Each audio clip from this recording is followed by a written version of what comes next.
Hello world, Microcats! Encoder and stepper motor, can they be connected? Let's find out. Connect these devices to the STM32 microcontroller. These are incremental encoder, microcontroller, stepper motor, motor driver. We turn on the power. The engine makes one complete revolution. After turning on or pressing the reset button, the motor rotates the axis 316 degrees. Let's try to control it manually. We start to turn the encoder clockwise. The motor turns following the encoder. There is some delay between devices. It is connected with the fact that the motor has a gearbox and is limited in its speed. We can also turn in the opposite direction. As we can see, the encoder mark and the mark on the motor beak are synchronized. It is also possible to quickly control the motor. To do this, press the encoder button and wait for the motor to turn to the angle we need. The speed is slightly higher, however the torque on the shaft is less. Consider the electrical circuit. The control device is an incremental encoder with a push button. A stepper motor is an executive device. A transistor driver is used to control it. The entire system is controlled by an STM32 microcontroller.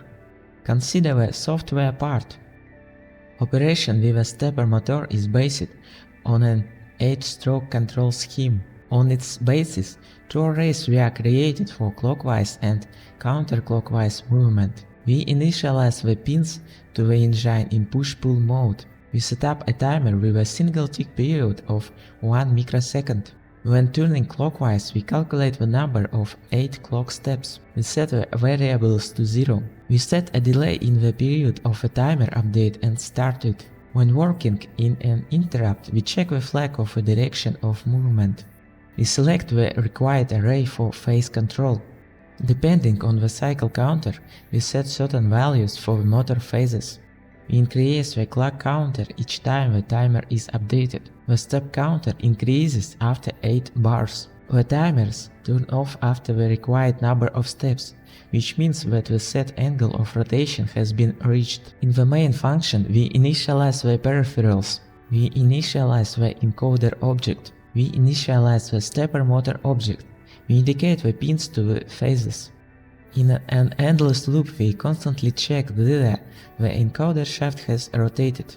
If yes, then we analyze in which direction, clockwise or counterclockwise. Increase or decrease the absolute angle variable of the encoder.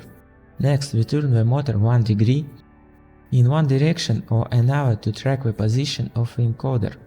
If you press the encoder button, when we switch to the mode of fast movement in a clockwise direction, 800 microsecond is the time between clock cycles for step control. That's all, see you in the next video, subscribe Microcat.